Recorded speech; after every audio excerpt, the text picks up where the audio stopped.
Coming up on this week's show, we get into the world of Joker's sin with author Davidson King. This is the Big Gay Fiction Podcast, the show for avid readers and passionate fans of gay romance fiction. Each week, we bring you exclusive author interviews, book recommendations, and explore the latest in gay pop culture. Welcome to episode 253 of the Big Gay Fiction Podcast. I'm Jeff, and with me as always is my co-host and husband, Will Knaus. Heyo! This episode of the podcast is brought to you in part by our remarkable community on Patreon. A big thanks to Frederick and Sherry Lynn for joining us. We'll have more information on how you can join the community at the end of the show, along with a sneak peek of what we've got coming up for you next week. Hello, Rainbow Romance readers. We are so glad that you could join us for another episode of the podcast. First things first, let's rectify a grave injustice. Last week, we were so excited about featuring Joel Leslie, who just happened to be one of your picks for favorite episodes of the last 5 years. We were so excited about that episode that we forgot to mention the August book club pick. Whoa. Let's rectify that right now. So what is the August book club pick? We are going to be reading HJ Welch's Troubled Waters. If you are looking for a crazy sexy bodyguard book, then boy, is this one for you. It's got romance and adventure, and I completely fell head over heels in love with these two heroes. It's a wonderful story, and we cannot wait to talk about it. The book club episode is going to be an early exclusive for our Patreon members this Tuesday, but you can expect the book club pick for the month of August to drop into the regular podcast feed on August 25th. So there's still plenty of time to read Troubled Waters if you haven't yet partaken of this awesome book. Yes, go pick that up now, add that to your summer reading list, and be ready to listen to our discussion of it later this month. We mentioned last month that the new edition of the Hart to Hart charity anthology has been released, and just last week, an appearance that some of the authors did over at Continual released. This panel discussion includes anthology mastermind Leslie Copeland, as well as authors Pandora Pine, Maz Maddox, Jen Burke, and myself, and we are hosted by Morgan Bryce. Now, this was on the Continual Facebook page, and for those who don't know what Continual is, this was put together by a number of authors who realized that a continual space, if you will, where panel discussions can be recorded and uploaded on Facebook can be a great way to bring authors and readers together in these times where we cannot gather in person. So as you check out this particular entry in the Continual panel discussions, make sure to check out the rest of the offerings on their Facebook page and like them as well, so you'll see the panels that are coming up later this summer and into the fall. Speaking of panel discussions, I'm looking forward to moderating a discussion for Barbara's Bookstore, which is in Chicago. They are having a bit of a romance month in August, and they are featuring two LGBTQ romance authors, Philip William Stover and Ilya Winters. Philip, you may remember from episode 243. He was here talking about his book, The Hideaway Inn, that both Will and I loved. Ilya is the author of Hairpin Curves, which is another Karina Adores book. We're going to be having a great conversation about their books and LGBTQ romances. That discussion is going to take place on Saturday, August 22nd at 5 p.m. Eastern Time. You can find the details at barbasbookstores.com, where you can register for this virtual event, and hopefully we will see you out there in the virtual audience for that. A couple of cool news things over in TV land. You know, we love our Christmas movies here on the Big Gay Fiction Podcast, and we were super excited this week to see that Lifetime announced an LGBTQ-focused movie. It's going to be called The Christmas Setup, and it features a New York City lawyer who is going home and he's getting set up by his mom. Mom is going to make it so he runs into his high school crush. We love our second chance romances too, so hopefully this is going to be a super delightful movie. It's written by somebody who's done a couple of our very favorite movies, including one called Christmas Around the Corner that was on Lifetime a couple years ago, and actually featured a prominent gay couple in a supporting role. So very much looking forward to this movie written by Michael J. Murray, and to see what this turns out like this holiday season. Also of note, made me super excited this week, Love, Victor got its official season 2 pickup by Hulu.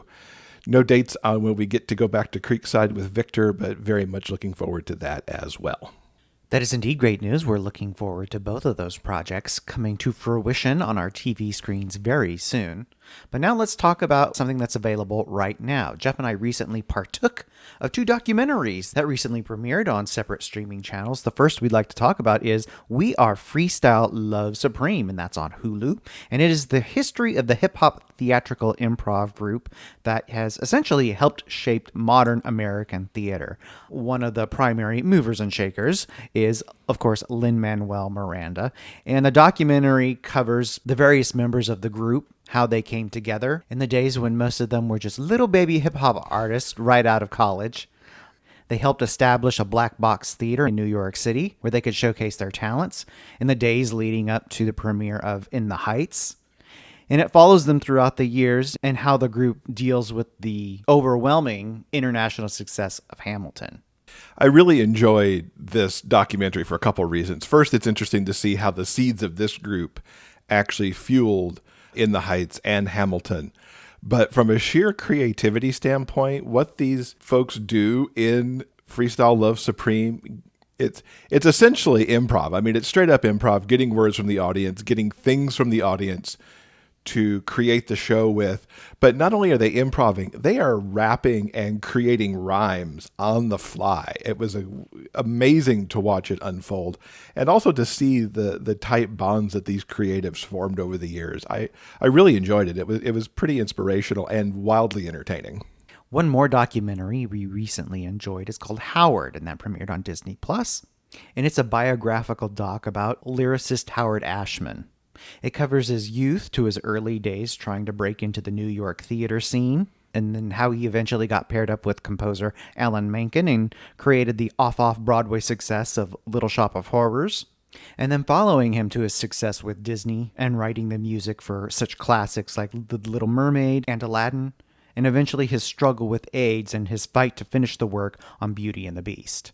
It was really interesting to see every aspect of his life, from his work in the theater through Disney, and to see somebody who lost his life quite young. He was barely 40 when he passed away.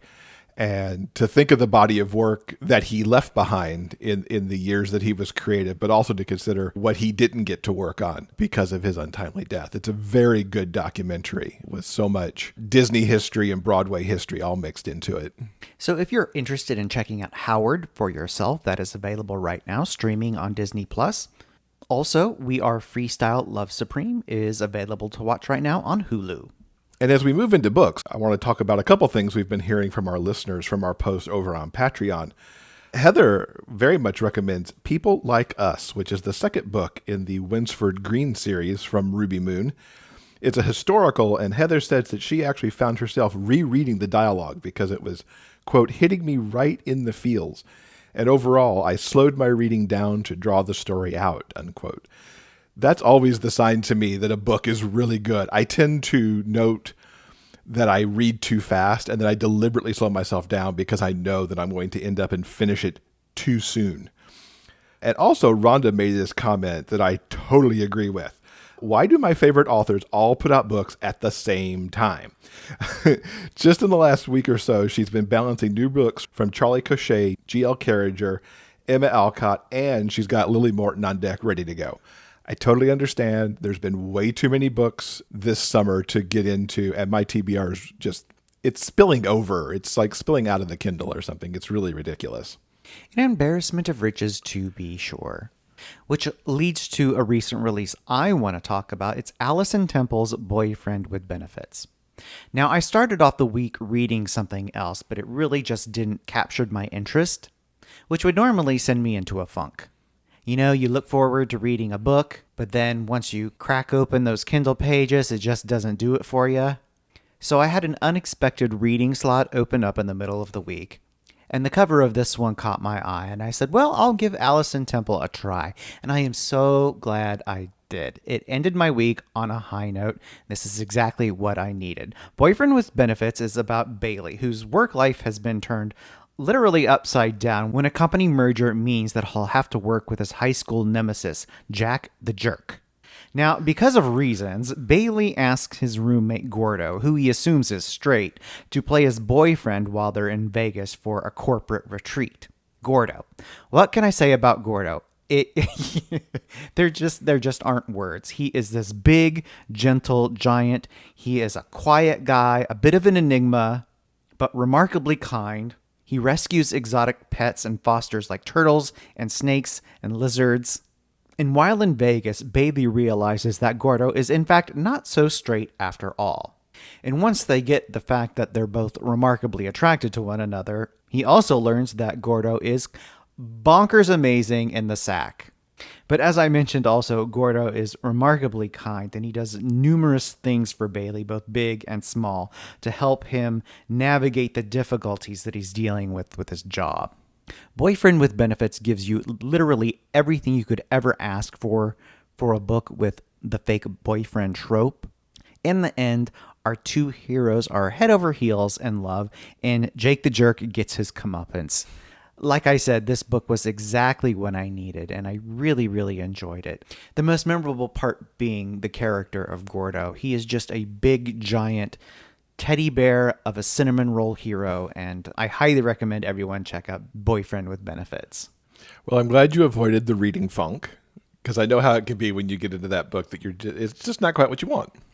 And I will agree with you that this cover for Boyfriend with Benefits is an eye catcher and just super cool. So I'm glad you had a good reading week. I've been in the Wayback Machine this week. After we've just talked about all these new books that are out there waiting to be read, I actually dropped back to books that are coming up on their 10th anniversary. Jim Provenzano released Everytime I Think of You in 2011 and followed it up with Message of Love in 2012. That first book actually won the Lambda Literary Award for gay romance, and the second was a finalist in that same category. These books follow the love story of Reed Conniff and Everett Forrester, who meet as high school seniors in 1978, and it continues through their college graduation in 1983. In that regard, it's also a historical novel, because we're dealing with things that are 40 years in the past now. And it's interesting to look at a young gay couple finding love and being able to make a life for themselves at a time when it wasn't easy necessarily to be a gay couple. It also, of course, because of the timing, tracks through the beginning of the AIDS epidemic and how that affected members of the LGBTQ community. Don't think, however, that these books get mired down in struggle and strife. The story of Reed and Everett is wonderfully romantic, and I enjoyed every minute I spent with these two and this glimpse of the past through these characters. Now, their meeting is quite happenstance. Their houses were separated by woods. Reed went to public school, while Everett, because he had parents who were rich, went to a prep school. And their paths really had not crossed until one evening while they were both home on holiday break. They had a mind to go off into the woods and get off. Reed discovered Everett, and they shared that moment that began a relationship that neither one of them could shake through the years. Even as they had to go back to school, they managed to stay in touch through letters and occasional visits, which even involved going off to the big city and visiting Everett's sister, who was already living off on her own. That was a hilarious adventure for them, because not only did they just get to go off and have some alone time and check out the city, but they also ended up having to get away from a guy they tried to buy pot from in a buy that went wrong. I mean, these two could just as easily have a nice picnic somewhere as going off and getting into some teenage hijinks as well, which just added to the fun. Now, their lives are thrown a major curveball when Everett is injured in a rugby game before he graduates high school, and he actually ends up paralyzed from the waist down. Reed's the rock that Everett needs to get into rehab and to figure out what comes next, which leads them off to college and another phase of their lives, which is essentially where book 2 starts. Now, you can imagine it's not always easy for these guys as they sort out being away from home, living together, finding new friends, figuring out what to do with their lives. I really love how Jim didn't make everything easy for them, even with Everett's moneyed parents. But as I mentioned, he doesn't make everything a downer either. Certainly over the years, these two have their arguments and moments where they really consider what life might be like if they broke up. But the foundation that they've built always keeps them coming back. And it's so real world, the way that these things feel, the arguments that they have, the misunderstandings they have, but they always come back and talk about it and figure it out. One of the other true things that makes this story so wonderful is that Everett is never made the victim. Yes, he has to deal with the transition of what it means to have life in the wheelchair, but he's determined to live life to his fullest. He never loses that adventurous spark that he has. Once he is past the initial funk of being injured, he and Reed go off and have a wonderful life. They become advocates for accessibility at a time that's really a decade before the Americans with Disabilities Act was passed, really setting him up for his career that you could just see coming for Everett in politics. There's also limited homophobia in this book, which is really wonderful for a book that's set in this time frame. What is there is quite realistic, and it really just adds to the richness of the story about how Reed and Everett manage it along with everything else. Now, of course, no book about this era could take place without AIDS coming up, and it does provide some poignant moments and really questions for Everett and Reed to confront about their relationship and the lives that they're living. As with everything else, though, Jim presents this in a way that doesn't take focus away from the central romance and relationship that these two boys are forming. But it is something that they have to grapple with. As I said, I love everything about these books. The multi-year journey that Reed and Everett are on was such a great escape from the present, even with everything that life threw at this couple. There's something about these two and their palpable energy of love and life that made it very difficult for me to set these books aside when I had to. There's those moments you've got to go do something else, so you got to stop reading, and I really had a hard time getting pulled away from these. I've read a couple other books by Jim and enjoyed them, but I'm so glad I finally found these two because of their recently released audio versions. I highly recommend these fantastic coming-of-age novels that feature such a rich romance between two wonderful characters.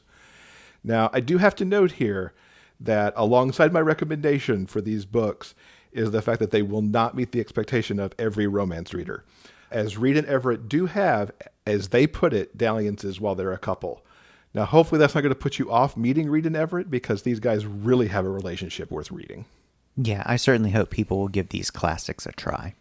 Now, if you're interested in learning more about the books or anything else that we've talked about in this week's show, all you have to do is go to the show notes page for episode 253 at biggayfictionpodcast.com. Good morning, everyone. This is Jeffy Kennedy, and I'm here with my first cup of coffee every morning on Mondays, Tuesdays, Thursdays, and Fridays.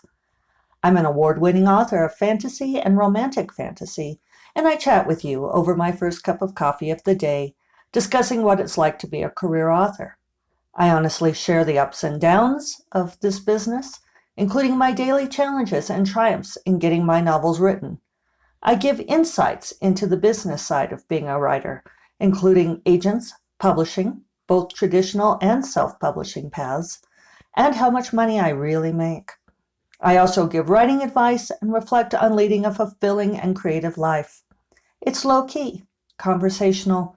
The cats sometimes put in appearances. I hope you all will join me there. Sit down and have a cup of coffee with me. Davidson King joins us this week to talk about her latest book in the Joker Sin series. It's called To Die For. I discovered Davidson for the first time just a few episodes back when I got to read Sticky Fingers, which I adored. And I love talking to her about this world that she's created. Joker Sin sits inside her Hart universe. And it was really fascinating to learn all about that. So let's get to it. Davidson, welcome to the podcast. It is so wonderful to have you here. I'm so excited to actually finally be here. I fell in love with Sticky Fingers, and after I read that and reviewed it back in episode 248, I had to have you on the show to just talk about your books. And the timing is so good because you've just released To Die For, which is the second book in the Joker Sin series. Now, before we get into all of the stuff about the new book, tell us about this series. Joker Sin is a nightclub in Hart, actually. It's in the same universe as one of my other series, but it's completely standalone. And the books are characters that are within the nightclub that work there, like the owner, the bartender, the DJ, and the head of security. So there's going to be 4 books in the series, and it follows their 4 stories. Very cool. What kind of inspired you to get into this series? What were the pieces that for you formed up Joker Sin? Joker Sin actually became an inspiration when I was writing Hart, because the nightclub does play a part in one of the books. And when I wrote that place in there, I was just like, there's a story there. And it just wouldn't leave my head. So I just started like jotting things down here and there. And suddenly I was just like, I'm gonna come back to this universe and I'm gonna write this story. Oh, so Joker's Sin is a spinoff. It's a spin-off, yeah. But one thing I wanted to be really, really careful is I wanted to also make it like if you never read Haven Heart, it was totally fine. You could just read Joker's Sin and you wouldn't be lost. That's tremendous to just keep building out this universe that you're writing in. And after, 7 books of Haven Heart, now you've extended it out a little bit more. Yeah. I thought that was going to be the end, I thought it was going to be 7 books and then that was going to be it. And then I kind of knew Joker's Sin was coming, but I couldn't say anything. So when it was ending, people were getting sad and I was like, you won't be sad, I promise. What's it like to have such a big universe? Because there are several authors in our genre, of course, who have, start something and then it branches over here and it branches over here and then it connects over here. Mm-hmm. Did you anticipate doing that with your own writing at some point? Well, I always knew that I was going to create a fictional universe and it's not because I don't like geography. It's just because when you are writing a real place, you have to be very, very careful. Especially if a person lives there, they will rip you apart if they're like, that's not there anymore. But my imagination has always created make-believe places. So I wanted to write a universe that had a coffee shop I'd want to go to and a restaurant I'd want to go to. But I also wanted to make a place that I don't necessarily think is on the up and up. It's very shisty, gives it that old town like mafia feel to it. But everyone just kind of still stays there and they don't know why they stay there. And they all constantly say, I don't know why I'm still here. But it's just that I love the whole place. And when I came back to it, when I was writing Joker's Sin after leaving it for a little while, it just felt like home. So I'm happy to be back there. That's very cool. Tell us about the new book, To Die For. So To Die For, it's book 2, and it's a standalone within the series. So if you didn't read book 1, you're okay. And it's Max, the bartender's story, and it's a patron who goes there quite often. His name's Sparkles, but he has a real name. He's a dance teacher, and Sparkles has quite an ugly past that Max knows nothing about. He's just enamored by him because Sparkle has pink hair and he wears like outlandish clothes, and he's just a lot of fun.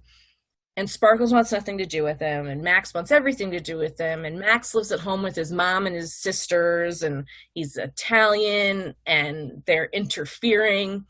And Sparkles is kind of all alone with him and his dog. So the clash of the two is kind of crazy. And then when Sparkles' past kind of catches up with him, Max has to pretty much kind of save the day. I love the name. I mean, just having somebody who just goes by Sparkles is just pretty awesome. Yeah. Well, and it was funny, too, because Sparkles in book 3 in Haven Heart, I don't know how many people caught it if they read the Haven Heart series, but in book 3, you met Sparkles for about 30 seconds, and he got the name Sparkles by one of the characters in Haven Heart who happened to pass him by and saw he was all glittery, and he just called him Sparkles because he needed a favor. So when I went back to write the book and I realized Sparkles was still there in my head, I said, I have to keep that name because someone's going to pick up on it. So as you were building Haven Heart, and you mentioned it as this skeezy place, because this is a romantic suspense thriller sort of series, there's a lot that goes down in this town. Yes. I'm shocked it hasn't been like bombed out of the world or something like that. Tell us a little bit about that series as a whole, because it's 7 books long at this point. You mentioned it's complete. Yeah. Which is great for anybody who wants to go off and binge some romantic suspense. But what's it about Haven Heart that makes it such a home for so much suspense to go on? The best way I was able to describe it to myself, to convince myself that it's okay that I'm writing this, is that if none of the characters in there, or at least one of the characters that play off of each other, has some sort of a past. And the best place to hide for somebody who has a past is a place that everyone's trying to hide. So when the first book starts in that series, you have Snow, who's living on the streets, and then you have Christopher, who's a mob boss in Havenheart. So those two stories kind of went together, and then you had the people who worked for Christopher, and then you bring in assassins, and then all of a sudden you have mobsters and assassins and the men that love them, and you realize that the men that end up loving these horrible people are actually genuinely nice people. One of them's a professional hugger who falls in love with an assassin. Another one's a professional hugger. He's a professional hugger hired by the guy's sister because she thinks he's depressed, and then he realizes what's happening, and he's like, I murder people. And this guy wants to hug him. And and it was just, I love, there's goodness there, and you see it within like Snow and Teddy and Quill, and then there's bad there, and you see that in Black and Christopher and Reardon and all them, and they just balance. It just balances the universe. Had you always planned it to be 7? Nope. So when I wrote the first book, I thought I wrote a book. There you go. I bucket list crossed off, and I never thought anything else was going to happen. Snowfalling was pretty successful, so I said, all right, I'll do it again. And it was when actually I wrote book 2 that I realized that this was going to be an ongoing series. So book 1 was kind of written, and then book 2 kind of really starts it off. And so 1's almost a prequel in some ways, I guess. Yeah, I mean, it is. Like, you could read that and, like, literally never read the rest of the series. You wouldn't feel like you lost something. But I know that once you start the series, if you want to get all the answers, you have to go to the last book. That's good. I love series that kind of click you over, not necessarily with cliffhangers, but that overarching arc. Yeah, I had to have, like, a finality to each one. It's like kind of like Stranger Things, where the series would end, but you still had questions, and you'd have to wait till the next season to get some answers. Yes, exactly. Because that thing is lurking over there somewhere. Yeah.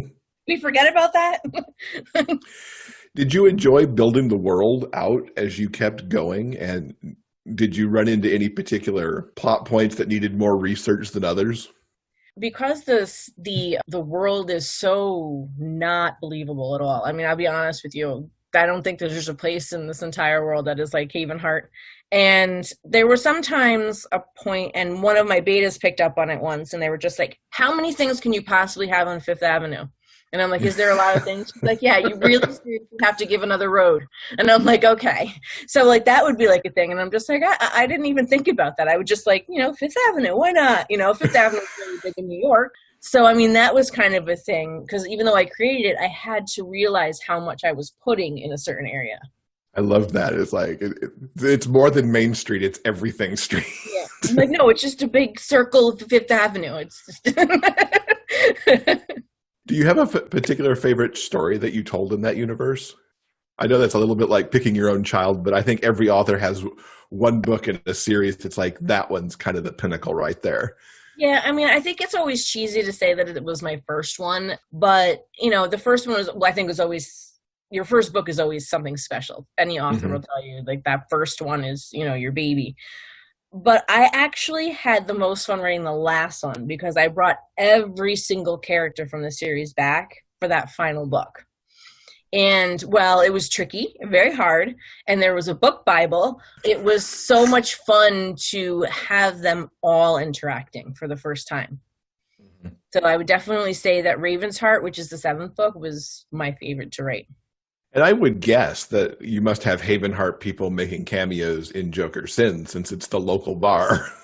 So that's funny because I had to be careful because I said it was like it's a standalone, but I do have Easter eggs thrown into it for those who did read it. So, there's a character, somebody has art on their wall and it's from one of the characters of Havenheart. So somebody picked up on it. And then you have in the next book, you have someone renting from another one of the characters that were in Havenheart. So, I mean, there is that. I haven't actually physically put anyone in, and I'm still trying to figure out how to do it without confusing people who haven't read it. Well, you've got 2 more books to go. Yep. 2 more. to put that in. But at least the Easter eggs are there, and those are always Yeah. fun to come across. Yeah, and it's been fun to hear people go, "Oh my gosh, you put this in," and I'm like, "Oh, I'm so glad you saw that." What are the plans for the next two books? What can you kind of tease us with? Book 3 is the DJ Ledger's story and Shane's story. That's not a secret.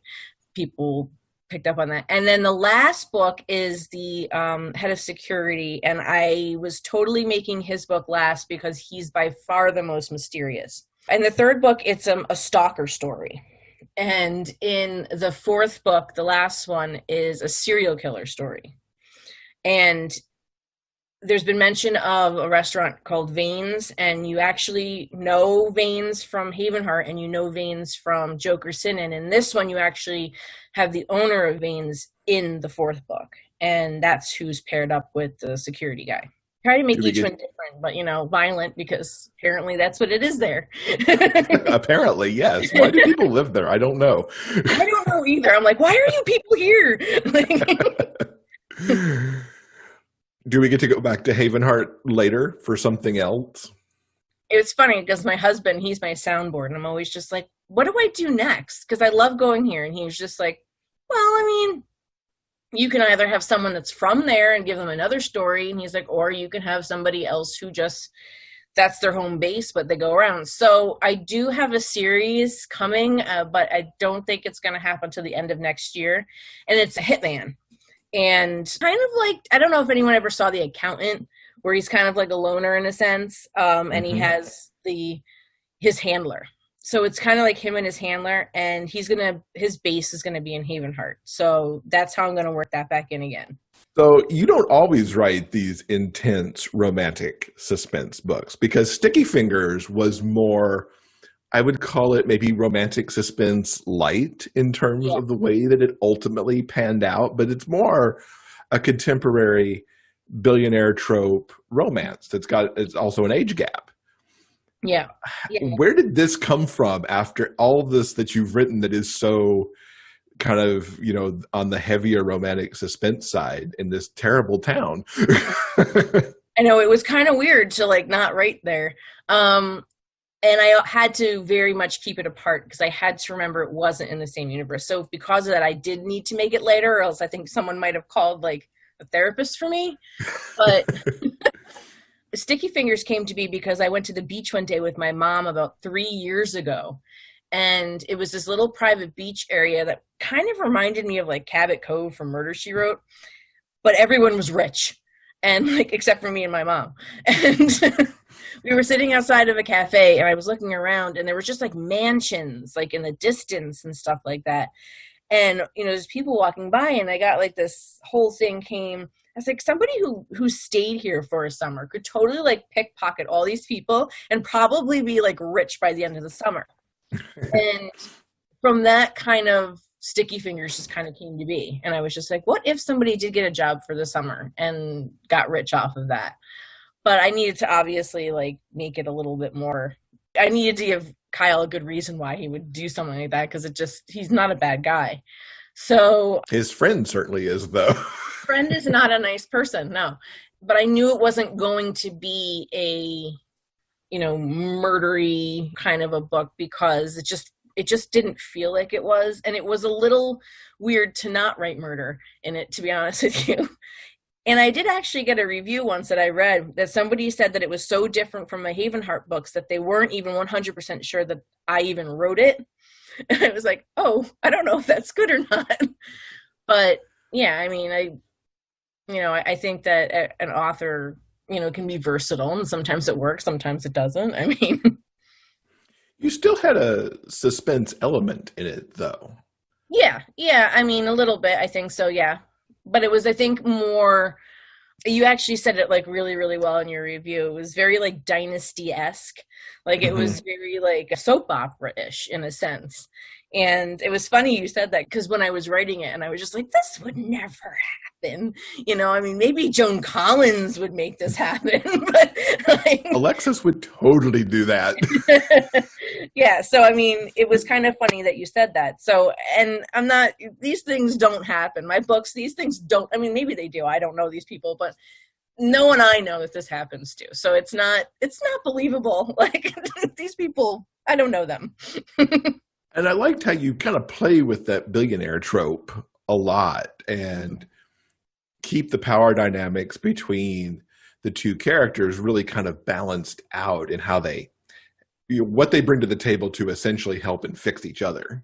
Mm-hmm. Yeah, I'm more of a emotional author than I am a, like, if you're looking to read a book for sex, you're not going to find that in my books. I mean, it's there. It's just not my main thing. I'm about connection and the emotions. And while I would love to, write a billionaire who is a jerk and just like, forces Kyle to do horrible things and stuff, it just wasn't their story. And I wanted people to not, I didn't want them to look at Maddox and think, oh, he's just another typical billionaire, blah, blah, blah. I wanted them to know that just because somebody has money doesn't necessarily make them a jerk. And, and someone who doesn't have money who's stealing doesn't necessarily mean they're a bad person. It was just kind of like showing, you could be the same and, your bank account really shouldn't matter. And that was just really what I was trying to push with that book. Yeah.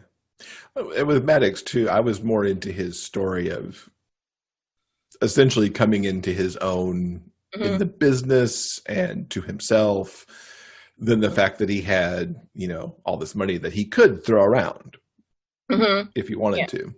We should all have that problem. Right. This looks like a standalone book at the moment. Do you think we'll revisit what you've set up here at some point? No, I have gotten a few requests for Evan, his brother, but nothing is talking to me right now, probably because I have like 800 other things talking to me right now.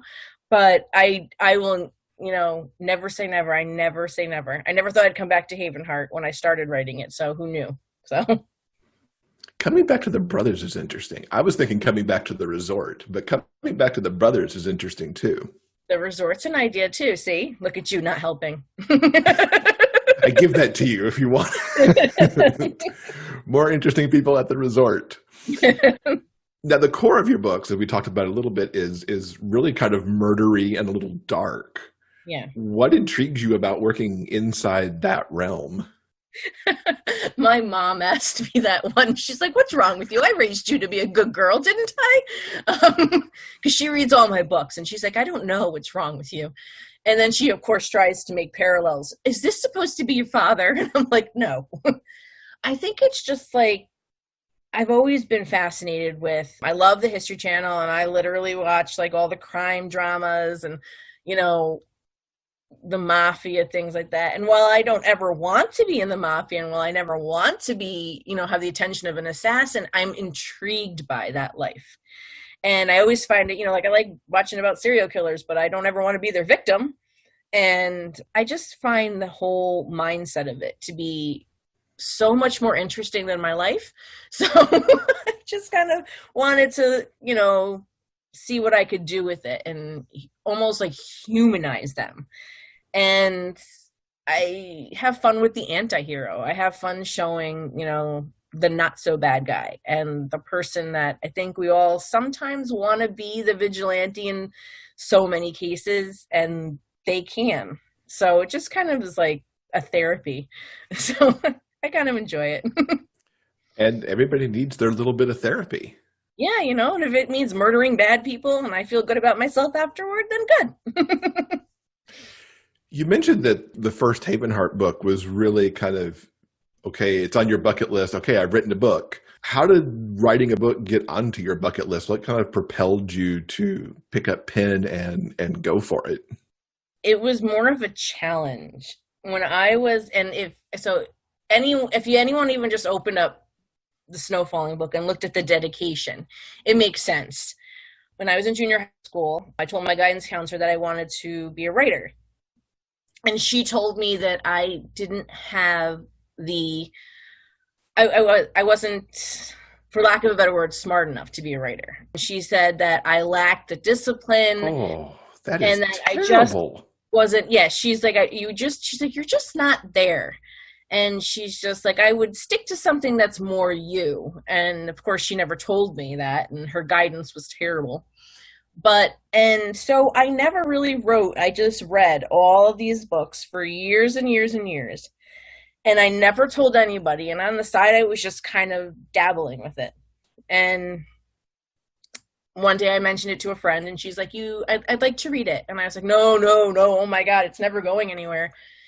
And so I sent it to her, and she's also an author. So she's just like, I love this. And she's like, you have to publish it. And her and a group of my friends got together. They got a cover for me, a formatter. They just kind of, basically without them, they kind of invested in that book for me. So when the book was published, I dedicated it to my guidance counselor. I hope you sent it to her too. It's funny. I don't know where she is now. She might even be dead, to be honest with you. She was kind of old, but I dedicated it to her because it's just kind of a reminder to me every time I open that book that just because someone says you can't doesn't mean you can't. So I just kind of did it to show that I could do it. I never knew anything more would come of it, though.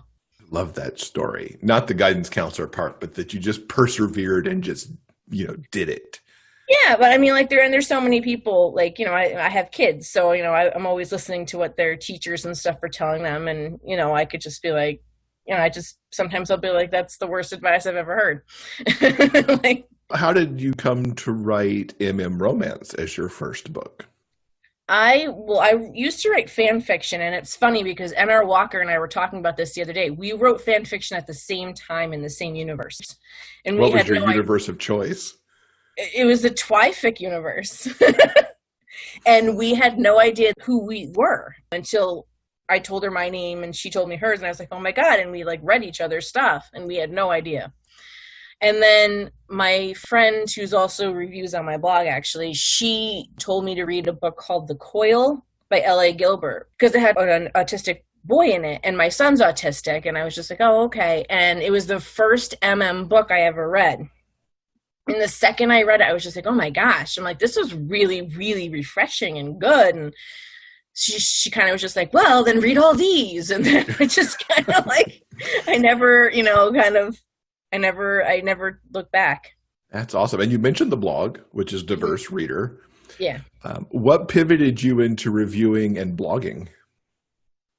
So I was reading these books, and I realized that, and I was always talking to my friend Erin about it and stuff. And she's like, you should just open up some sort of space for yourself so you can get all these thoughts out because you have so many. So I did, and I started this little thing that was nothing. And she just kind of would review with me, and we just started throwing it up there. And Edmund Manning was actually the first author I ever had on my blog. Because I said to him, I was like, can I ask you some questions? I'm curious and stuff like that. And he was like, do you want to put it on your blog? I'm like, oh, do you think people would want to read that? And he's like, yeah, let's do it. Because that's just who he is. I was like, okay. And then just kind of took off after that, and then just grew and grew and grew. And now, I'm just like, well, now it's a thing. So, and it's been around for quite a while now. I think you're one of the few blogs that's been around for quite a while at this point. Yeah, it's going into its 7th year. Congratulations. Thank you. That's awesome. The longevity is great to see, because the bloggers are an important part of what makes our community and our universe go. And we've lost a few over the years. So it's good that there are some long timers still in there. Yeah. Every time one goes, my heart kind of feels like it breaks a little bit. I'm just like, don't go anywhere. Come back. What are some of your favorite reads from the past few months? I've had a lot of trouble getting into books lately. My mind is all over the place. Mm-hmm. But the last couple that I read that were really, really good is I read Pretty Sweet by Riley Hart and Christina Lee. And it kind of took me right out of my funk, which was really kind of nice because it was a light, happy story, a little heartbreaking at times, but it was a really good story. And I just love that. They have a book one, Pretty Perfect, which is also really, really good. Thorn in His Side by Helen Julia. I read that too. That was really good. It was a very Beauty and the Beast-ish kind of a story, and that was really good. Those two, probably in the last few months, have been the only two that I can think of that are standing out for me. But it's yeah. When you have that book that goes that book right there, that's what pops. Yeah, and it's sad because I'll start a book and then my mind is just, I don't know what's going on, but I know what's going on. The world. I mean, and I'm just like, come on, I was really enjoying that. Gosh darn it, and it's frustrating and I feel bad, but I always go back to them later. Yeah, we'll get back to where everybody can focus and read again, hopefully. That'd be nice. So we mentioned the 2 books yet to come in the Joker Sin series. Anything else on the horizon you can kind of tease us with? So much. I have too much. Simon's book from Haven Hart is actually a standalone book, and that is coming out at the beginning of next year. And I get harassed about that one a lot. And I've been putting that one off because I really want to get the Joker Sin books out. And then I actually have a vampire book coming. I'm so excited because I've never written a vampire book. But obviously, well, I did the fan fiction, but this book won't leave me alone. I've been thinking about it for a year, and I've been talking to a few people about it, and everyone's like, do it. And I'm like, all right. So we're going to give it a shot and hope that works really well. Can't wait for that. I love a good vampire story sometimes, and I don't read enough of them. Yeah, I think I went through that whole thing where I read a lot of them like everyone did, and then I got tired of them, and then I went to something else, and now it seems to be coming back again, and I'm finding myself reading them more, and I'm like, I think I'm going to write one. It's a good diversion from the world that we live in, yes, to be in that kind of place. Yeah. So how can everyone keep up with you online? I have a website, which is davidsonking.com. I also have a readers group where I'm there a lot, and that's King's Court on Facebook. I'm also on Twitter. I'm pretty much everywhere. I just started joining everything. I'm even on MeWe no one goes. I don't even know what that is. I know, right? Sometimes I forget I'm on there. But if you go to my website or my readers group, those are the 2 places that I'm for authoring is where I'm mostly at. Fantastic. And of course, we'll link to Diverse Reader also so that folks can check in with what your reviewers are doing. Yep. You could always get me there too. There's a contact thing there. So cool. Well, Davidson, thank you so much for coming to talk to us about the worlds that you've created. It's been wonderful talking to you. It's been wonderful being here. This week's interview transcript has been brought to you by our community on Patreon. If you'd like to read the author interview for yourself, you know what to do. Simply head on over to the show notes page for this episode at biggayfictionpodcast.com. And thanks again to Davidson to joining us and telling us all about the worlds that she's created, and to talk to us a little bit about the Diverse Reader review site. And she even gave recommendations. This show has been just full of recommendations, so we apologize for the damage that we may have done to your TBR this week. Okay, I think that's going to do it for this week's show. Now, coming up in episode 254, HJ Welch, also known as Helen Juliet, who just happens to be the author of our book club pick for the month of August, Troubled Waters. She's going to join us to talk about her books, including her upcoming take on the fairy tale Rapunzel. I so much adored talking to Helen and learning all about her books and the differences in what you get in an H.J. Welch book and a Helen Juliet book. It was a wonderful conversation. I think everybody's going to enjoy it a whole bunch. Remember, no matter where life takes you, the journey will always be sweeter when you have a book. Until next time, everyone, please stay strong, be safe, and above all else, keep turning those pages and keep reading. Big Gay Fiction Podcast is part of the Frolic Podcast Network. You can find more shows you'll love at frolic.media/podcasts. New episodes of this show are available every Monday wherever you get your podcasts. You can help support this show with a monthly pledge through Patreon. For more information about joining our community and the bonus content we deliver, check out patreon.com/biggayfictionpodcast. I'm Kurt Graves. Thanks for listening. We'll see you next week.